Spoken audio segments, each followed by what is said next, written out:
It was Santa Rosalia which Mary Hepburn saw. The captain would of course steer for it at once, hoping to find it inhabited by people, or at least populated by animals he and the others could cook and eat. What remained in question was whether I would be along to see what happened next. The price I would have to pay for satisfying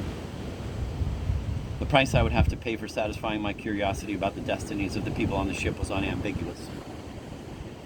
To continue to haunt the earth without a chance of parole for 1,000,000 years. The decision was made for me by Mary Hepburn, by Mrs. Fleming, whose joy in the crow's nest held my attention so long that when I looked back at the tunnel was gone. I have now completed that sentence of 1,000 millennia.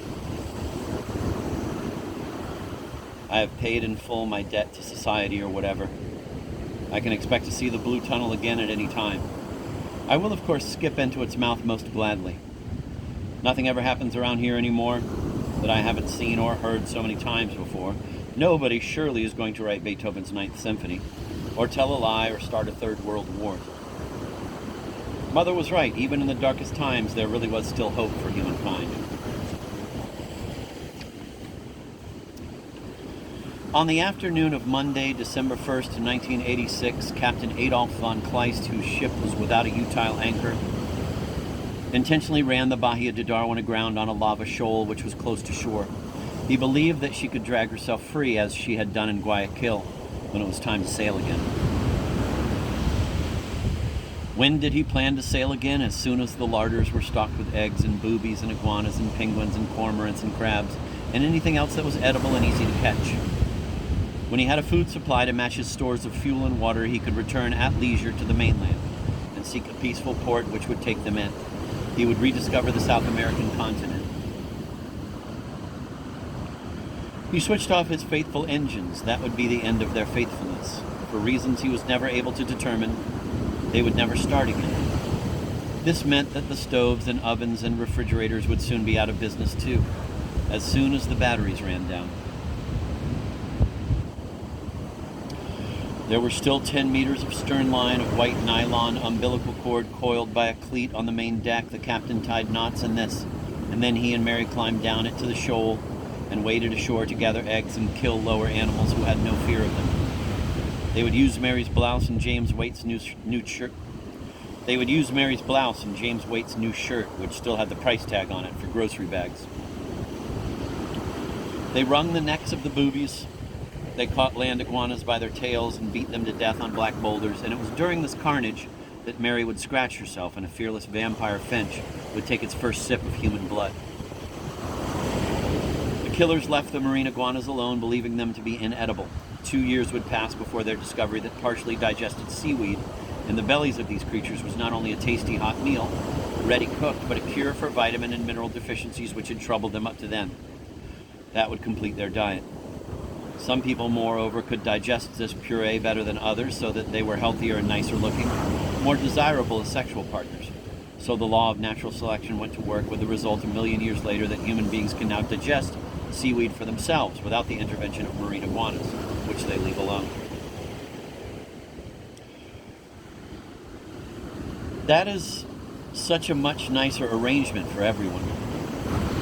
People still kill fish, though, and in times of fish shortages, they will still eat boobies who still aren't afraid of them.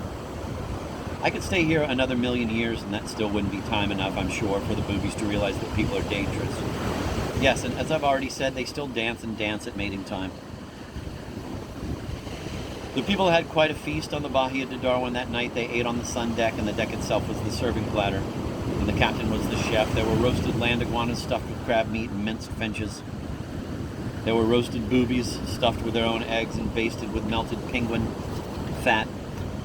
It was perfectly delicious. Everybody was happy again. And at first light the next morning, the captain and Mary went ashore again and took the Cancabono girls along. The girls could finally understand something which was going on. They all killed and hauled corpses until the ship's freezer contained, in addition to James' weight, enough birds and iguanas and eggs to last for a month, if necessary. Now they had not only plenty of fuel and water, but no end of food, and good food too as well.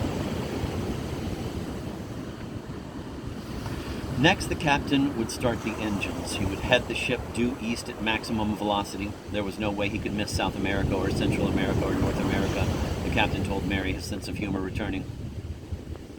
Unless we are unlucky enough to pass through the Panama Canal, but if we do go through the canal, I can virtually guarantee you that we will be in Europe or Africa by and by.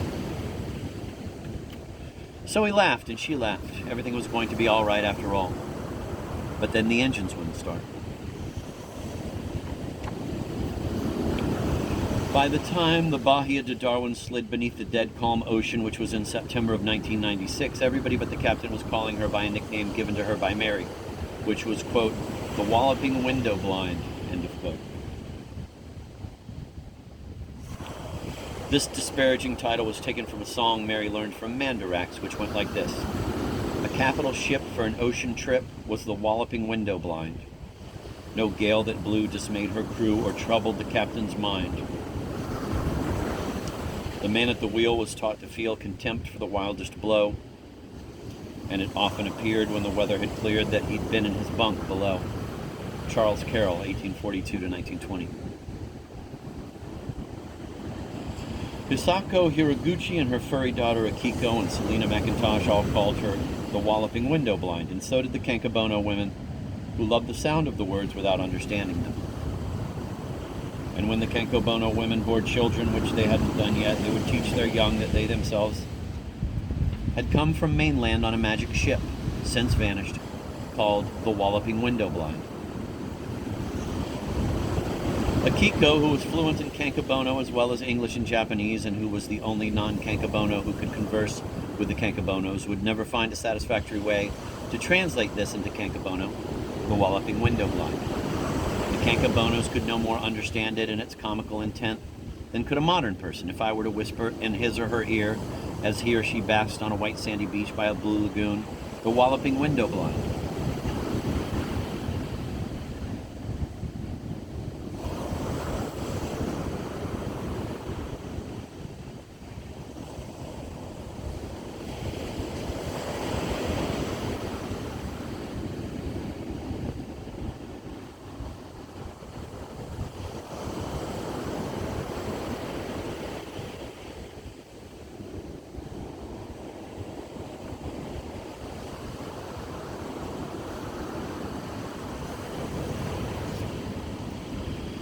It was soon after the Walloping Window Blind went to the bottom that Mary began her artificial insemination program. She was then 61. She was the sole sexual partner of the captain, who was 66 and whose sexual drive was no longer all that compelling. And he was determined not to reproduce since he felt that there was still a good chance that he could pass on Huntington's chorea. Also, he was a racist and so not at all drawn to Hisako or her furry daughter, and least of all to the Indian women who would ultimately bear his children. Remember, these people were expecting to be rescued at any time and had no way of knowing that they were the last hope of the human race, so that they engaged in sexual activity simply to pass some of the time pleasantly, to relieve an itch, or to make themselves sleepy, or what you will. So far as anybody knew, reproducing would actually be irresponsible, since Santa Rosalia was no place to raise children, and children would also place strains on the food supply. Mary felt this as strongly as anyone before the Walloping Window Blind joined the Ecuadorian fleet of submarines, that it would be a tragedy if a child were born. Her soul continued to feel that, but her big brain began to wander idly so as not to spook her if the sperm which the captain squirted into her about twice a month could be transferred to a fertile woman somehow, with, hey presto, a resulting pregnancy. Akiko, who was only 10 then, wasn't yet ovulating, but the Kankabono women, who ranged in age from 15 to 19, surely were. Mary's big brain told her what she had so often told her students, that there was no harm and possibly a lot of good in people's playing with all sorts of ideas in their heads, no matter how supposedly impossible or impractical or downright crazy they seemed to be. She reassured herself there on Santa Rosalia, as she had reassured the adolescents of Ilia, that mental games played with even the trashiest ideas had led to many of the most significant scientific insights of what she, a million years ago, called modern times. She consulted Mandarax about curiosity. Quoth Mandarax, Curiosity is one of the permanent and certain characteristics of a vigorous mind. Samuel Johnson, 1709 to 1784.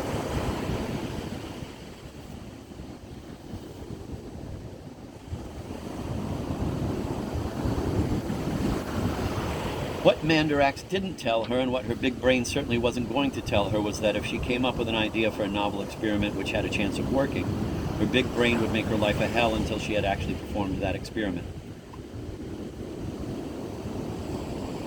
That, in my opinion, was the most diabolical aspect of those old-time big brains. They would tell their owners, in effect, here is a crazy thing we could actually do, probably, but we would never do it, of course. It's just fun to think about. And then, as though in trances, the people would really do it. Have slaves fight each other to the death in the Colosseum, or burn people alive in the public square for holding opinions which were locally unpopular, or build factories whose only purpose was to kill people in industrial quantities, or to blow up whole cities, and on and on. Somewhere in Mandarax there should have been, but was not, a warning to this effect. Quote, in this era of big brains, anything which can be done will be done. So hunker down, end of quote. The closest Mandarax came to saying anything like that was a quotation from Thomas Carlyle, 1795 to 1781. Doubt of whatever kind can be ended in action alone. Mary's doubts about whether a woman could be impregnated by another one on a desert island without any technical assistance led to her taking action. In a trance-like state, she found herself visiting the camp of the Kankabono women on the other side of the crater, having brought a Kiko along as an interpreter. And now I catch myself remembering my father when he was still alive, when he was still an ink-stained wretch in cohos. He was always hoping to sell something to the movies so that he wouldn't have to take odd jobs, and we could get a cook and a cleaning lady. But no matter how much he might yearn for a movie sale, the crucial scenes in every one of his stories and books were events which nobody in his right mind would ever want to put into a movie. Not if he wanted the movie to be popular. So now, I myself am telling a story whose crucial scene could never have been included in a popular movie of 1,000,000 years ago. In it, Mary Hepburn, as though hypnotized, dips her right index finger into herself and then into an 18-year-old Kankabono woman, making her pregnant. Mary would later think of a joke she might make about the rash, inexplicable, irresponsible, plain crazy liberties she had taken with the bodies of not just one, but all the Kankabono teenagers. She was no longer on speaking terms, though, with the colonist who would have understood the joke, who was the captain. So she had to keep it to herself. The joke, if articulated, would have gone like this. If only I had thought of doing this when I was still teaching at Ilium High School. I would be in a cozy New York State prison for women instead of on godforsaken Santa Rosalia now.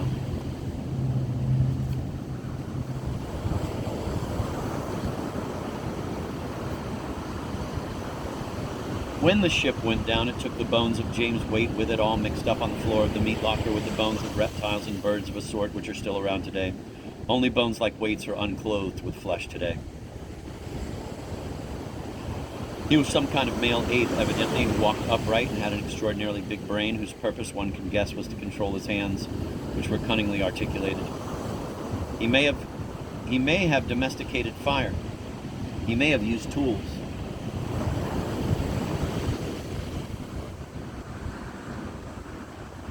He may have had a vocabulary of a dozen words or more. When the ship went down, the captain had the only beard on the island. 1 year after that, his son, Kamikaze, would be born. 13 years after that, the island would have its second beard, the beard of Kamikaze. Quoth Mandarax, there was an old man with a beard who said, it is just as I feared. 2 owls and a hen, 4 larks and a wren, have all built their nests in my beard. Edward Lear, 1812 to 1888. By the time the ship went down, when the colony was 10 years old, the captain had become a very boring person without enough to think about, without enough to do. He spent much of his time in the neighborhood of the island's only water supply, which was a spring at the base of the crater. When people came to get water, he would receive them as though he were the kindly and knowledgeable master of the spring, its assistant and conservator. He would tell even the Kankabonos, who never understood a word he said, how the spring was that day, characterizing its dribbling from a crack in a rock as being very nervous today, or very cheerful today, or very lazy today, or whatever. The dribbling was in fact quite steady and had been for thousands of years before the colonists got there, and remains so, although people no longer have to depend on it to the present day. Here was how it worked, and it didn't take a graduate of the United States Naval Academy to understand its mysteries. The crater was an enormous bowl which caught rainwater, which it hid from the sunshine beneath a very thick layer of volcanic debris. There was a slow leak in the bowl, which was the spring. There was no way in which the captain, with so much time on his hands, might have improved the spring. The water already dribbled most satisfactorily from a crack in a lava boulder, and was already caught in a natural basin 10 centimeters below. That basin was, and still is, about the size of the wash basin in the lavatory off the main saloon of the Walloping Window Blind. If emptied, that basin, with or without encouragement from the captain, would in 23 minutes and 11 seconds, as timed by Mandarex, be brimming full again. How would I describe the declining years of the captain? I would have to say that he felt quietly desperate, but he surely needn't have been marooned on Santa Rosalia in order to feel that way. Quoth Mandarex, "The mass of men lead lives of quiet desperation." Henry David Thoreau, 1817 to 1862. And why was quiet desperation such a widespread malady back then, and especially among men? Yet again I trod on stage the only real villain in my story, the oversized human brain. Nobody leads a life of quiet desperation nowadays. The mass of men was quietly desperate a million years ago because the infernal computers inside their skulls were incapable of restraint or idleness, were forever demanding more challenging problems which life could not provide. I have now described almost all of the events and circumstances crucial, in my opinion, to the miraculous survival of humankind to the present day. I remember them as though they were queerly shaped keys to many locked doors, the final door opening on perfect happiness. One of those keys surely was the absence of tools on Santa Rosalia, save for feeble combinations of bones and twigs and rocks and fish guts and bird guts. If the captain had had any decent tools, crowbars and picks and shovels and so on, he surely would have found a way, in the name of science and progress, to clog the spring or to cause it to vomit the entire contents of the crater in only a week or two. As for the balance the colonists established between themselves and their food supply, I have to say that too was based on luck rather than intelligence.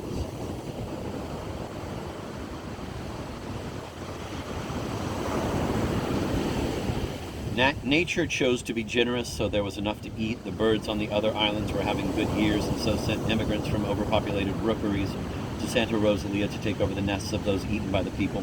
There was no such natural replacement scheme for the marine iguanas, who were not long-distance swimmers, but the repulsiveness of those scrofulous reptiles and the contents of their intestines inspired people to use them for nourishment only during dire shortages of almost any sort of food.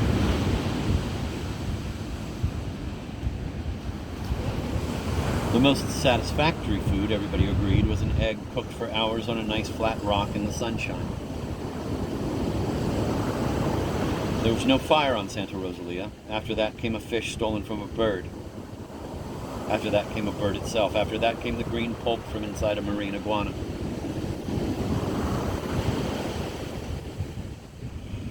Nature, in fact, was so bountiful that there was a reserve supply of food of which the colonists were aware, but to which they never had to turn. There were seals and sea lions of all ages, none of them suspicious or ferocious, save for the males at mating time, lolling everywhere, making goo-goo eyes at passing human beings. They were edible as hell.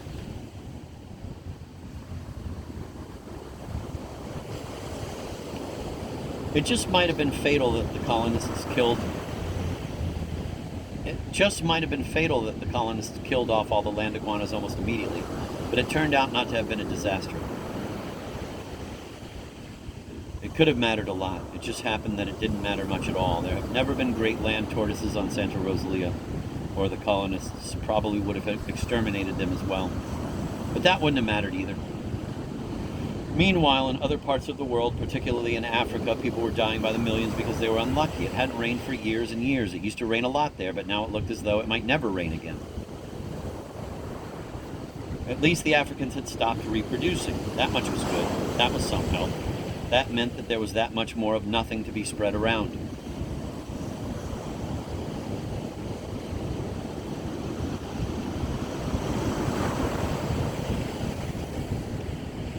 The captain did not realize that any of the Kankabono women were pregnant until a month before the first one of them gave birth.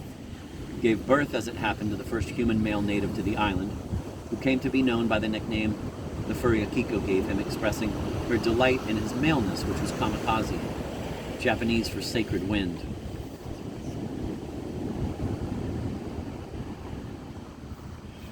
The original colonists never became a family which included everyone. Subsequent generations, though, after the last of the old people died, would become a family which included everyone. It had a common language and a common religion and some commonplace jokes and songs and dances and so on, almost everything Kankabono. And kamikaze, when it was his turn to be an old man, became something the captain had never been, which was a venerated patriarch. And Akiko became a venerated matriarch. It went very fast. That formation from such random genetic materials of a perfectly cohesive human family. That was so nice to see. It almost made me love people just as they were back then, big brains and all.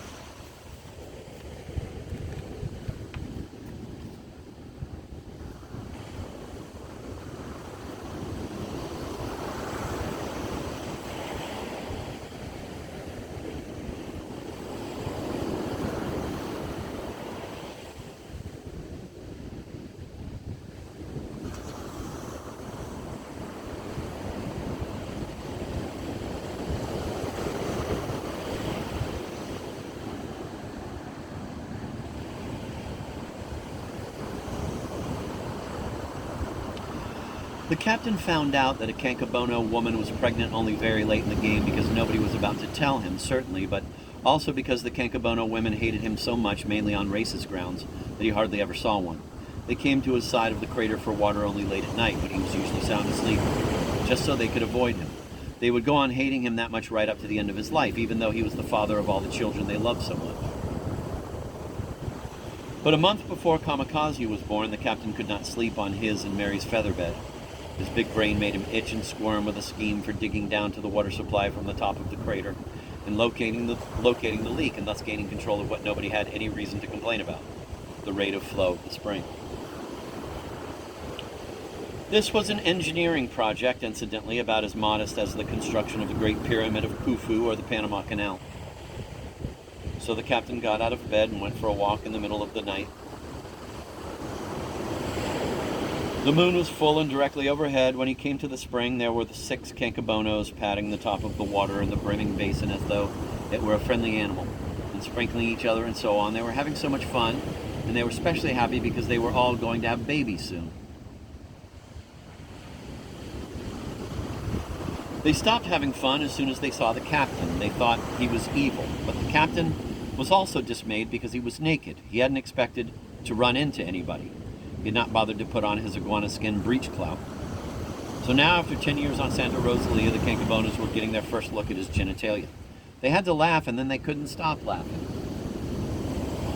The captain retreated to his dwelling where Mary was fast asleep. He dismissed the laughter as simple-minded. He thought, too, that one of the women had a tumor or a parasite or an infection in her belly, and that despite her merriment, she would probably die quite soon. He mentioned the swelling to Mary the next morning, and she gave him a very strange smile. "That's something to smile about?" He said. "Was I smiling?" She said. "My goodness, it's certainly nothing to smile about." "The swelling that big," he said. "It can't be anything minor." "I couldn't agree with you more," she said. "We would just have to watch and wait. What else can we do?" "She was so cheerful," he marveled. "She didn't seem to mind at all. That awful swelling." "As you've said so often," said Mary, "they aren't like us. They're very primitive in their thinking. They try to make the best of whatever happens. They figure they can't do much of anything about anything anyway, so they take life as it comes." She had Mandarax there in bed with her. She and the furry Akiko, who was then only 10 years old, were the only colonists who still found the instrument at all amusing. If it weren't for them, the captain or Selena or Hisako feeling mocked by its useless advice, or inane wisdom or ponderous efforts to be humorous, would have pitched it into the ocean long ago.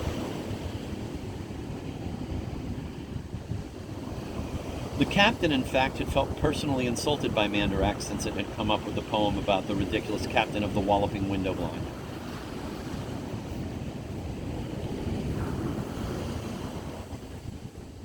So Mary was able to come up now with a comment concerning the supposed ignorance of the Kankabono woman, who was so happy despite the growth in her belly. To wit, the happiest life consists in ignorance before you learn to grieve and to rejoice.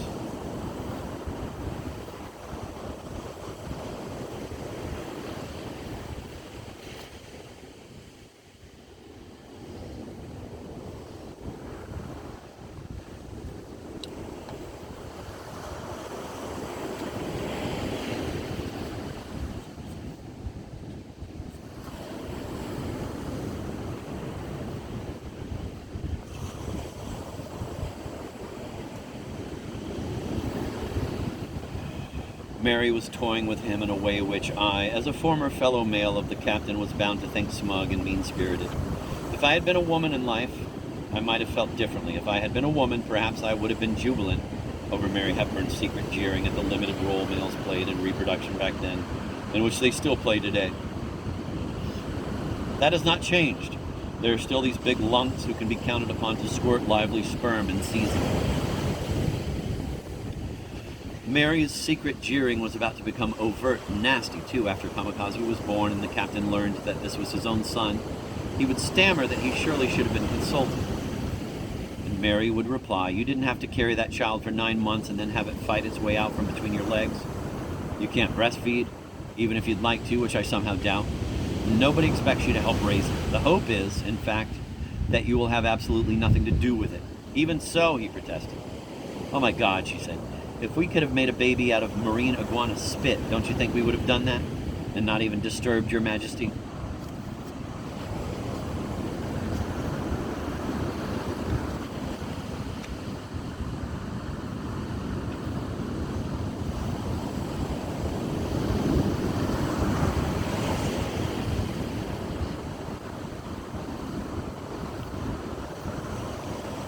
After she said that to the captain, there was no way that their relationship could continue as before. A million years ago, there was a great deal of big-brained theorizing about how to keep human couples from breaking up, and there was at least one way Mary could have gone on living with the captain for a little while longer anyway, if she had really wanted to. She could have told him that the Kankabono women had engaged in sexual intercourse with sea lions and fur seals. He would have believed it, not only because he held a low opinion of the women's morals, but because he could never even have suspected that artificial insemination had taken place. He would not have considered it possible, although the procedure, in fact, turned out to be child's play. As easy as pie. Quoth Mandarax, "Something there is that doesn't love a wall." Robert Frost, 1874 to 1963.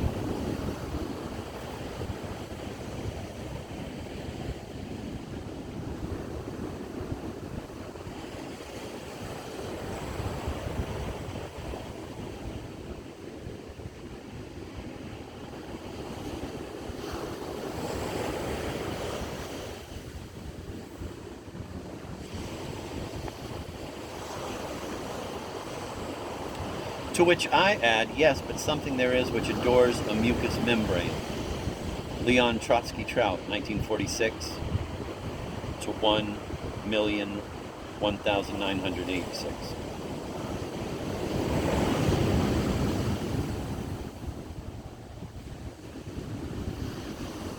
So Mary might have saved the relationship with a lie, although there would still have been Kamikaze's blue eyes to explain. 1 person in 12 today, incidentally, has the captain's blue eyes and his curly golden hair. Sometimes I will joke with such a specimen, saying, "Guten Morgen, Herr von Kleist."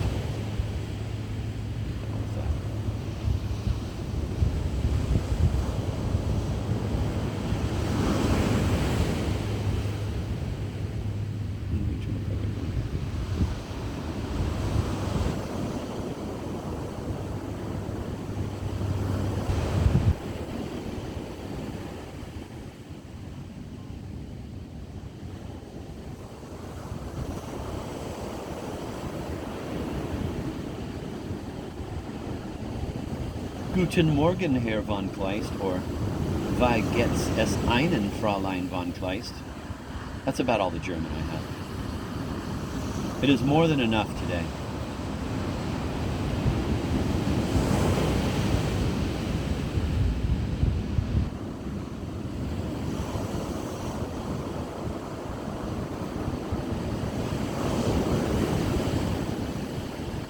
Should Mary Hepburn have saved her relationship with a lie? The question remains moot after all this time. They were never an ideal couple. They had been stuck with each other after Selina and Hisako paired off and raised Akiko, and the Kankabono women moved to the far side of the crater, preserving the purity of their Kankabono beliefs and attitudes and ways. One of the Kankabono's customs, incidentally, was to keep their names a secret from anyone who wasn't a Kankabono. I was privy to their secrets, though, just as I was privy to everybody else's secrets, and there seems no harm in my now revealing that the first to have a baby by the captain was Sinka, and the second to have a baby was Lore.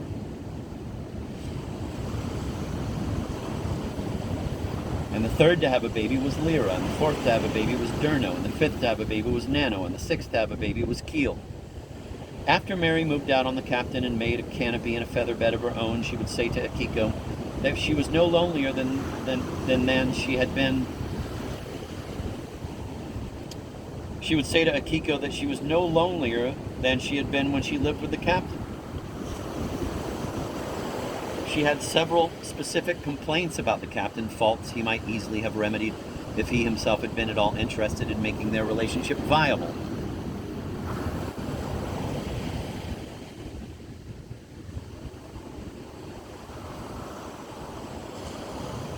Both people have to work at a relationship, she advised Akiko. If just one works on it, you might as well forget about it. It's just no good, and whichever one does all the work winds up the way I did, feeling like some kind of fool all the time. I was really happily married one time, Akiko, and would have been really happily married twice if Willard hadn't died.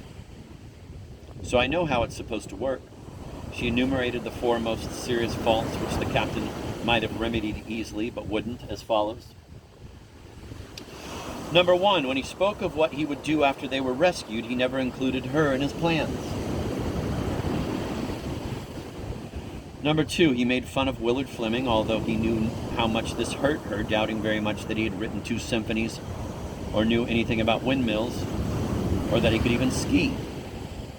Number three, he complained constantly about the beeping sounds Mandarax made when she pressed the different buttons, although they could hardly be heard, and although he knew how rewarding it was for her to improve her mind, to memorize famous quotations, and to learn new languages, and so on. Number four, he would rather choke to death than ever say, "I love you."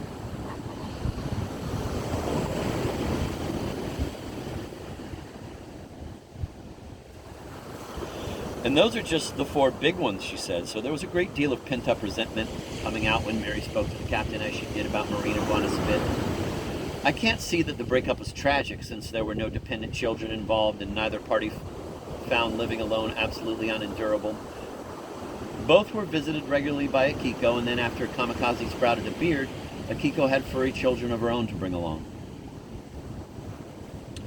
Mary was accorded no special status by the Kankabono women, although she had made it possible for them to have babies. They, and then their children, feared her as much as they feared the captain, believing her capable of doing great evil as well as good. And 20 years went by. Hisako and Selina had committed suicide by drowning 8 years before. Akiko was now a matronly 39 years old, the mother of 7 furry children by Kamikaze, 2 boys and 5 girls. She was fluent in 3 languages without the help of Mandarax: English, Japanese, and Kankabono. Her children spoke only Kankabono, except for 2 English words, Grandpa and Grandma. That was what she had them call the captain and Mary Hepburn. That was what she herself called them.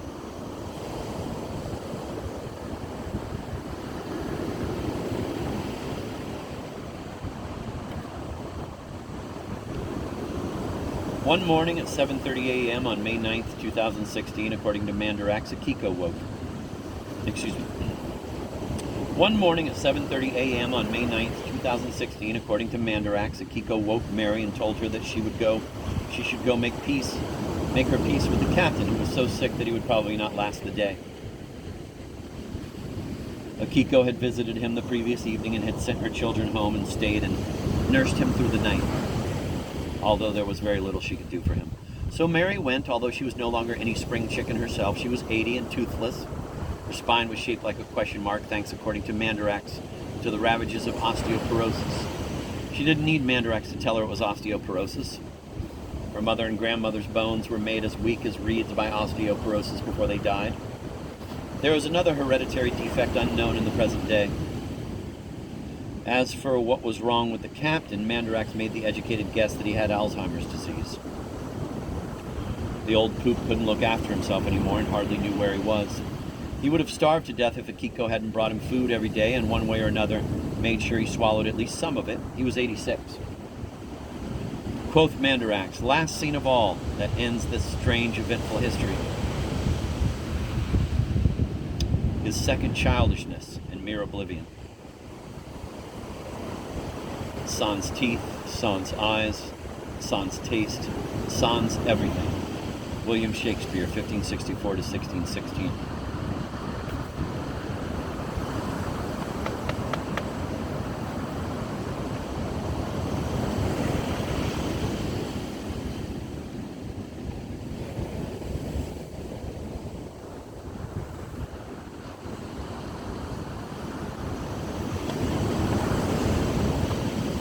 So Mary, all stooped over, shuffled under the captain's feather canopy, which used to be her own as well.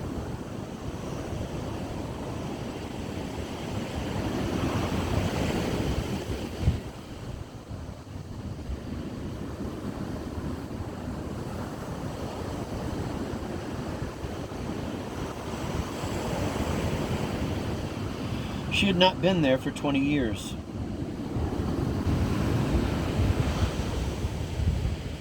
Canopy had been renewed many times since her departure, and so, of course, had been the mangrove poles and stakes which held it up, and the feather bed. But the architecture was the same, with a view cut through living mangroves, right down to the water and framing the shoal on which the walloping window blind had been run aground so long ago. What had finally dragged that ship off the shoal, by the way, was an accumulation of rainwater and seawater in her stern. The seawater leaked in around the drive shaft of one of her mighty screws. She slid under during the night. Nobody actually saw her begin that last leg of the nature cruise of the century. 3 kilometers straight down to the locker of Davy Jones.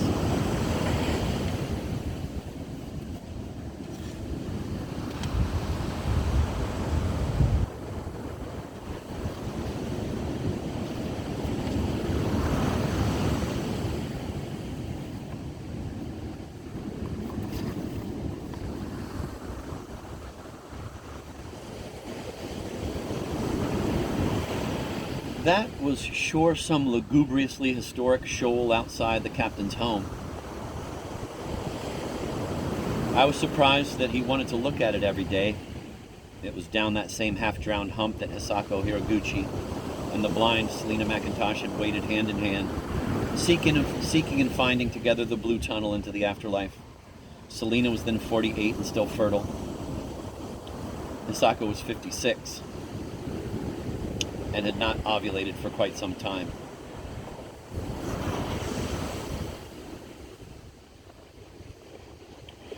Akiko was still upset every time she saw the shoal.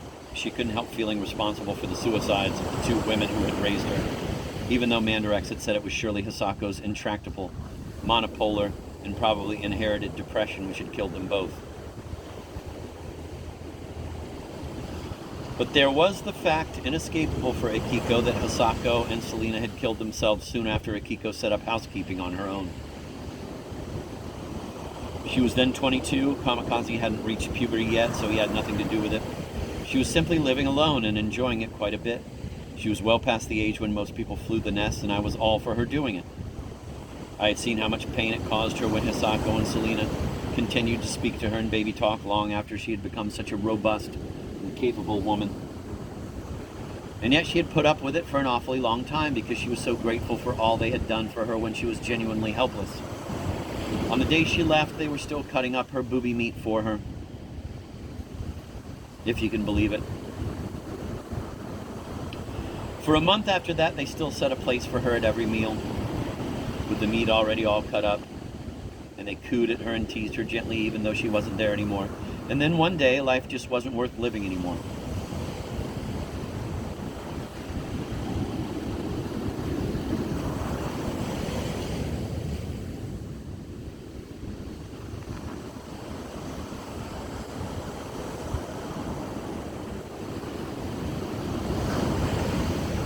Mary Hepburn, for all her ailments, was still self-sufficient when she went to see the captain on his deathbed.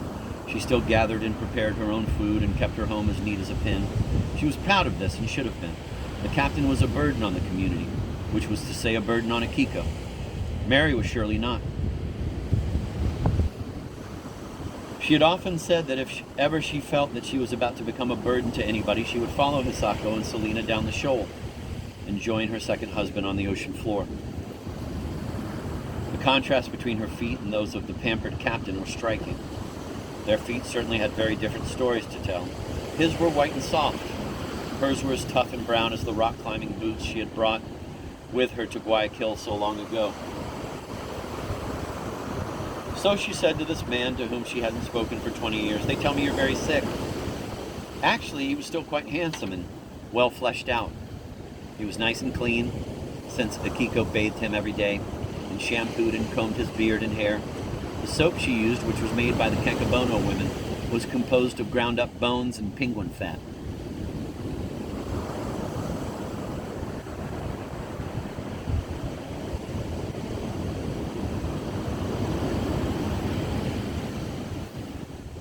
One of the exasperating things about the captain's disease was that his body was still perfectly capable of taking care of itself. It was a lot stronger than Mary's. It was his deteriorating big brain which was having him spend so much time in bed and allowing him to soil himself and refuse to eat and so on. Again, his condition wasn't peculiar to Santa Rosalia. Back on the mainland, millions of old people were as helpless as babies, and compassionate young adults like Akiko had to look after them. Thanks to sharks and killer whales, problems connected with aging are unimaginable in the present day.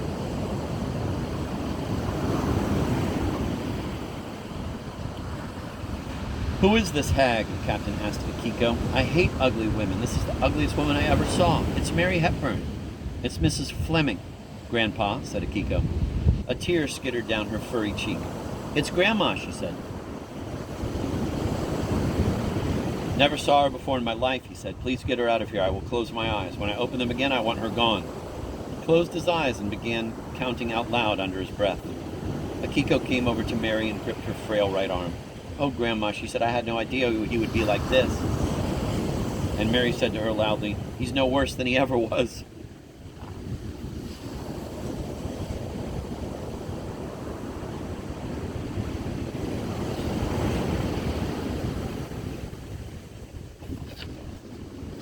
The captain went on counting. From the neighborhood of the spring, half a kilometer distant, came a male cry of triumph and peals of female laughter. The male cry was a familiar one on the island. It was Kamikaze's customary announcement to one and all that he had caught a female of some sort, and that they were about to copulate. He was 19 then, barely past his sexual prime, and as the only virile man then on the island, was likely to copulate with anybody or anything at that time. This was another sorrow Akiko had to bear, the blatant infidelities of her mate. This was a truly saintly woman. The female kamikaze had caught by the spring was his own Aunt Durno, who was then beyond childbearing age. He didn't care. They were going to copulate anyway. He had even copulated with sea lions and fur seals when he was younger, until Akiko had persuaded him that, for her sake, if not his own, he could at least stop doing that. No sea lion or fur seal got pregnant by Kamikaze, which in a way is a pity. If he had succeeded in impregnating one, the evolution of modern humankind might have taken a good deal less than 1,000,000 years. Then again, what was the hurry, after all? The captain opened his eyes and he said to Mary, "Why aren't you gone?" She said, "Oh, don't mind me. I'm just a woman you lived with for 10 years. At that moment, Lyra, another of the Kankabono women, called to Akiko and Kankabono that Orlon, Akiko's 4-year-old son, had broken his arm, and that Akiko was needed at home immediately. Lyra wouldn't come any closer than that to the captain's home, which she believed to be infected with very bad magic.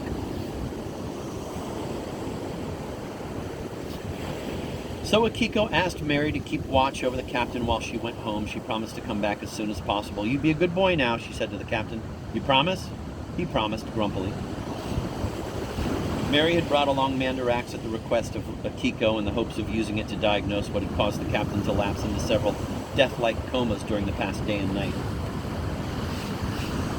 But when she showed him the instrument and before she could ask him the first question, he did a perfectly astonishing thing. He snatched it away from her, and he stood up as though there were nothing wrong with him. "I hate this little son of a bitch more than anything in the whole world," he said. And then he went tottering down to the shore and lurching out onto the shoal, up to his knees in water. Poor Mary pursued him, but she was certainly in no condition to restrain a man that big. She watched helplessly as he threw Mandarax into what turned out to be about 3 meters of water on the slope of the shoal. The shoal sloped steeply, like the back of a marine iguana. She could see where it was. There it was, the priceless heirloom she had promised to leave to Akiko when she died. So that game old lady went right in after it. She got one hand on it too, but then a great white shark ate both her and Mandarax. The captain had a lapse of memory and so did not know what to make of the bloody water. He didn't even know what part of the world he was in. The most alarming thing to him was that he was being attacked by birds. These were harmless vampire finches going after his bed sores, some of the commonest birds on the island. But to him they were new and terrifying.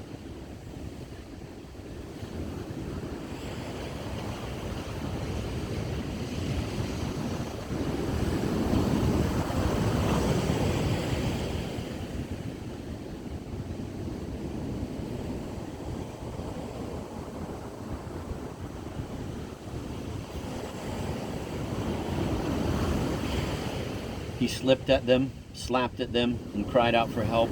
More and more finches kept coming, and he was so convinced that they were meant to kill him that he jumped into the water, where he was eaten by a hammerhead shark. This animal had its eyes on the ends of stalks, a design perfected by the law of natural selection many millions of years ago. It was a flawless part in the clockwork of the universe. There was no defect in it which might yet be modified. One thing it surely did not need was a bigger brain. What was it going to do with a bigger brain? Compose Beethoven's Ninth Symphony? Or perhaps write these lines?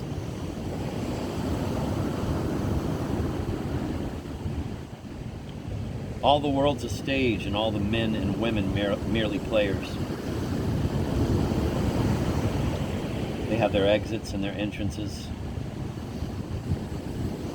And one man in his time plays many parts. William Shakespeare, 1564 to 1660.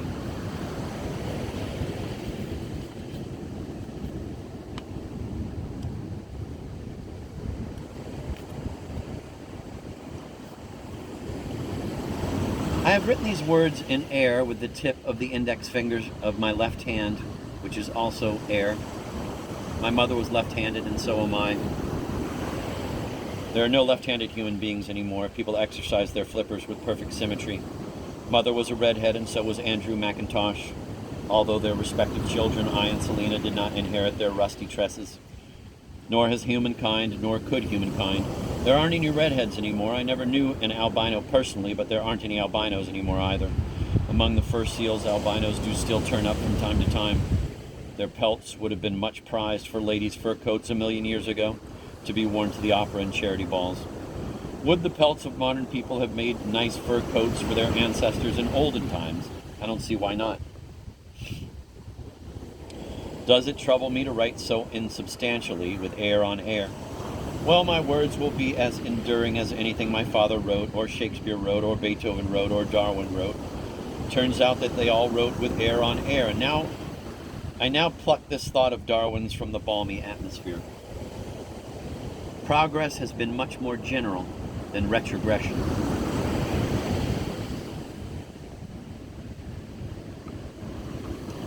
"'Tis true, 'tis true. When my tale began, it appeared that the earthling part of the clockwork of the universe was in terrible danger, since many of its parts, which is to say people, no longer fit in anywhere and were damaging all the parts around them as well as themselves. I would have said back then that the damage was beyond repair. Not so. Thanks to certain modifications in the design of human beings, I see no reason why the earthling part of the clockwork can't go on ticking forever the way it is ticking now.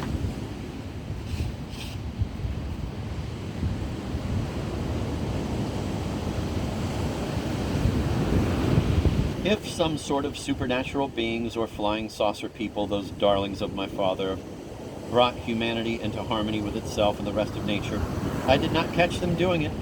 I am prepared to swear under oath that the law of natural selection did the repair job without outside assistance of any kind.